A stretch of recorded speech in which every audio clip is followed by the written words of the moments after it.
Seriously? You're such an annoyance? Maybe it's about time you kick the bucket, huh? Narrowing her eyes to glare at me, my daughter-in-law Kiki, along with her mother Sierra, spat these words in my face. Even my precious grandson Hank, who my late son left behind, joins them in pointing at me and laughing. Seeing this unfold, I felt like I had reached my breaking point. Why keep people around who wish you gone? They're not family. They're nothing. The weight I'd been carrying in my chest seemed to lift, leaving me feeling oddly liberated. Well then, leave. We want to live just as a family. Sierra shouts at me, sounding like a villain from some story. Hank repeats her words like a parrot. Seeing the two of them so pleased, I could only sigh. Despite their continued jeers and insults, I could only muster a dry laugh. All right, I said, retreating to my room immediately. And so I began to plan my revenge against these strangers who felt entitled to stay in my home without a second thought. I'm Amy, 72 years old this year. I had been living with my son Wendell's family, but since he passed away, I've been living with his wife Kiki and grandson Hank. But it seems they don't appreciate this at all. Whatever goodwill I've shown them has been met with indifference, if not outright malice. Amy, I'm sorry. Work will keep me late again today. Don't worry about it. Just do your best at work. I'll look after Hank. Kiki often comes home late from work. Feeling sorry, she informs me as such, and I always try to encourage her. With Kiki so busy, my days consist of looking after Hank.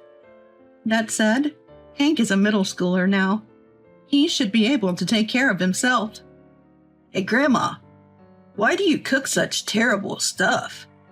I'm sorry, but you're growing. I make sure to cook enough. I don't want it.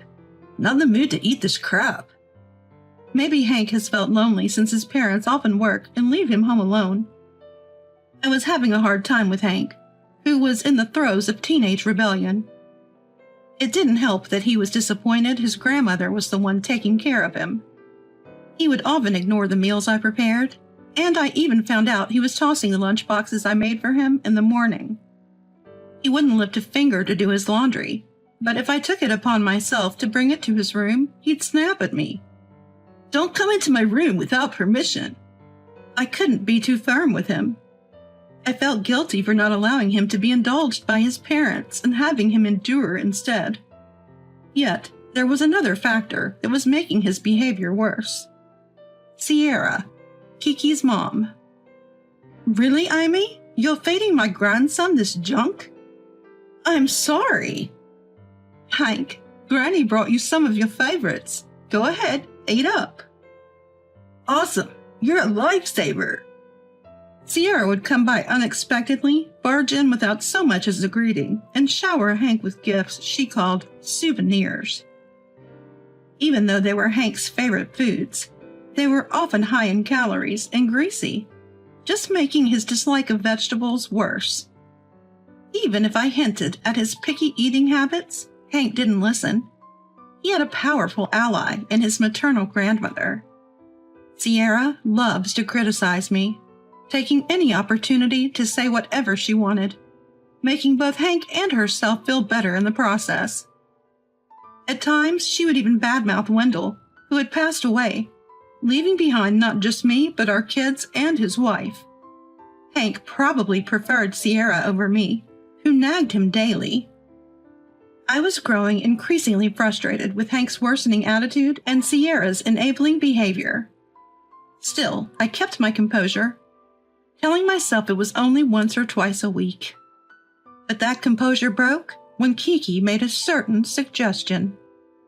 By the way, Amy, my mom's coming over next weekend. Just a heads up. Oh, she gave notice this time. Usually she'd just come over saying we're family and doesn't need to ask. Upon hearing what I had to say, Kiki frowned, but didn't object. Being a single mom and looking after a child at that age can't be easy, so I never insisted on moving out. I thought I'd be doing everything I could to help both of them. My mom said she's okay with us living here together. What? Sierra's going to live with us? Yeah, Hank already adores my mom, so it should be fine, right? Well, about that, I was at a loss for words. From Kiki's perspective, her own mother was more trustworthy. Even so, I'd been the one taking care of Kiki and Hank all this time. I was quite shocked that such a decision was made without even discussing it with me. Ignoring my reaction, Kiki continued. I didn't even ask for Amy's opinion. What do you mean? Exactly what I said. Oh, please clean out Wendell's room. My mom is pretty efficient. She'll throw things out immediately. I felt dizzy hearing her say this. She wanted to carelessly get rid of the memories in my late husband Wendell's room. The thought alone made my blood run cold. Rushing to Wendell's room, I started moving his belongings to my room, feeling a chill creeping into my heart. Sierra moved in before I knew it, and in no time, she acted like she owned the place. I had left some basic furniture in Wendell's room, thinking she would need it. But one morning, she had it all thrown out as bulk trash. Who would want to use a bed that belonged to someone who's dead? Exactly. I told Amy to clear out the unnecessary stuff. Maybe her ears aren't the only thing going bad in her old age. As Sierra moved a bed into Wendell's room, a bed that looked out of place, she said this.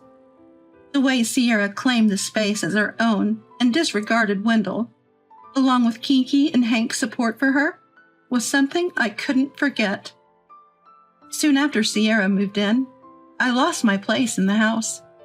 Kiki was often absent due to work. Hank refused to eat my cooking. And Sierra catered to Hank while treating me like an enemy. Enough of this. Learn something from Granny and cook something edible. Hank, you need to eat some vegetables too, or it's unhealthy. Don't worry, Granny knows exactly what you like. I'll make lots of it for you. With a smirk, they looked my way. While cleaning up the salad that had been knocked off the table, I pretended not to notice their contemptuous gaze. While Hank and I were sitting on the sofa happily eating the pizza that had been delivered without me noticing, I sighed. No matter how much this was for Hank's sake, being continually disregarded like this was disheartening. On top of that, feeling despised and being verbally abused made it hard to feel any love, even for my beloved grandson, left behind by my son. When did caring for Hank become more of an obligation than a pleasure? Reaching my limit, I took the opportunity to talk to Kiki when she came home late at night. I saw this as my last chance before our family bonds disappeared completely. However, Kiki was unaffected by my words, and she said, So you're saying you don't like how my mom behaves? You know, I thought living together in this house was a favor from me to you all. Can't you at least show a little appreciation as a family? Huh, is that so? I was the one who offered to continue living together after we lost Wendell, the breadwinner. I was also the one who decided to support Hank, who was emotionally unstable after losing his father. If family sentiments are absent in all of this, it wears down my soul. I tried to make Kiki understand my feelings, but she just grunted and said, I'm tired, then returned to her room without responding. The next morning on Kiki's day off, I was struck with the final blow. Mom, listen, Amy doesn't like your attitude. Oh, really? Maybe she's just lonely since Hank has been taken away from her. Suddenly, hearing this out loud, I was taken aback. While calling for Hank, they continued talking, glaring at me with malice. She says this house is only running because of her generosity. What a high and mighty attitude. I wonder what she's trying to say. Does she not understand she's not the only family member here? Seriously, it's infuriating. Maybe you should die soon too, like someone's son? Kiki spat out these words, with eyes wide open, glaring at me. Hank, who had been laughing at the sight, repeated Kiki's words like a parrot. Die soon? Ha! That's harsh. Whoa! Hank, don't laugh so much. You'll make Amy feel bad. Witnessing this scene, I felt as if I'd reached my breaking point. What had I been thinking? Serving these people all along? Any feelings for my precious grandson, left behind by my son, had long vanished. As they say, people who wish for your absence aren't family or anything of the sort. A weight lifted from my chest, and I felt clear-headed for the first time in a while. What's with that look? Shocked to find out we're not family? Have you finally lost it? Fine. We're going to live as a family from now on. Get out. I can only muster a dry laugh in response to the three people mocking and berating me. Understood, I reply, and quickly retreat to my room. I start planning my revenge on these people who have overstayed their welcome in my home without a second thought. First, I call a moving company to get all of my belongings out of this house. The movers gladly accept the job. As soon as I hang up the phone, they arrive and start loading my things onto the truck with efficiency. Wait! Why are you taking the furniture and appliances too? Because most of the things in this house were purchased by me. You're the only one getting kicked out. You should leave them. No, thank you. I have no intention of leaving anything for strangers. Maybe it's because I've always been accommodating. But the three are surprised by my calm response. But they were the ones who hurled unspeakable insults, proving they're not family or even decent human beings. I have nothing more to give them. When we started living together, I had said I wanted to save money, so I purchased most of the furniture and appliances. That includes Kiki's favorite microwave and Hank's go-to sofa. I have them promptly packed by the movers.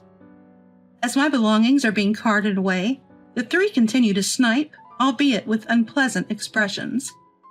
Well, fine. I'm actually glad you're getting rid of that old furniture. Makes things feel fresh. Granny, why don't you buy me a new bed while you're at it? Sure, let's get one bigger than before. I ignore their incessant sarcastic remarks and tape up the final box. After glancing around our empty house, apart from their rooms, I gave a cheerful, "Well then," turned my back to the three of them, and left. How wonderful this home is now that the nuisance is gone. You don't have a home to return to anymore. Spend your lonely retirement alone. Ignoring their noisy complaints, I couldn't help but chuckle. Do they really think this is over just because I walked out with my bags? I looked back once more at the three optimistic faces, wondering how they'd react to what was about to happen. A soft chuckle rose within me as I thought about it. Wait a minute. What did you do? The angry voice came over the phone a few days after I had left. After leaving, I quickly completed some paperwork. One afternoon while relaxing in a hotel, as I searched for a new place to live, I got a call from Kiki, who should have been working. Oh, took the day off. That's not the point. What did you do to our house? Kiki's words prompted me to respond with a deliberately feigned, "Ah," ignoring her shrill insults thrown at me as if she was under some kind of pressure. I casually handled the situation and answered her question. "I sold the house. It's not my place to live anymore." You sold it? Our house? The house Wendell bought? It's not our house. It's my house. Did you forget about the asset division? When I said that, she fell silent, apparently having forgotten entirely. The house had been under my eldest son's name, but during the asset division, Kiki dumped all the messy paperwork on me because it was too much of a hassle. I agreed to her audacious request to transfer the house title to me in exchange for all financial matters concerning her and Hank. Realizing she had just now caught on to the facts, she started making frantic excuses. That's not what I meant. What I do with my house is my business. Please make moving arrangements soon. But then we'll have nowhere to live. Not my problem. That's someone else's house, as far as I'm concerned. As I was leaving Kiki, who had shouted loudly that it's more comfortable without the nuisance, had lost her enthusiasm and was mumbling softly. Behind her, two others seemed to have overheard. I heard a voice scolding her. What are you going to do now? Why not ask Sierra? Heck, Even your parents' old house, where you lived before, would do. Well, that house is even older than this one. There's no way I can go back there. Then find an apartment or something. Can't we just have this house? Are you kidding me? You want the house for free. Use the inheritance Wendell left you and figure it out. I gave her a piece of my mind, then chaos erupted on the other end of the line. Everyone was talking at once, making it impossible to understand what was being said. So I hung up the phone. For a while the calls kept coming, but I ignored them. Then a call from Hank's number came through. Yes? Grandmother? I'm sorry. I want to live with you as a family again. I see. I promise, no more complaints. The food you cook is actually really good. Hearing that now only sounds like you're trying to butter me up. His words, contrasting sharply with his previous rough attitude, made me waver for a moment. But then I remembered the day Kiki said, "Isn't it about time you died?" with a horrifying smile, and Hank laughed loudly, as if mocking me. At that moment, I felt that he wasn't Wendell's child. Hank is Kiki's child, not Wendell's. I couldn't see any trace of Wendell in the shallow way they changed their tune, and groveled the moment they faced trouble, despite wishing me gone. Live happily with your family of 3, I said. Wait, please, I apologize. Please forgive me. Some mistakes can't be undone. Teach that to your mother and Granny, too. And with that, I hung up again. Calls from Kiki continued, but eventually ceased when she seemed to give up. Finally, everything was over. I folded my hands in front of a photograph of Wendell that I had placed on the table and reported to him in silence. A few days later, apparently the 3 of them had no option but to move back to Kiki's old family home after their house was put up for sale. According to a tearful phone call from Hank, Kiki had been recklessly spending Wendell's inheritance and living it up. Their financial recklessness led to constant arguments with Sierra, making every day stressful for Hank. So what have you been up to? I don't feel like I belong in this house, so I've been hanging out at friends' places. I wish I could live with Grandma again.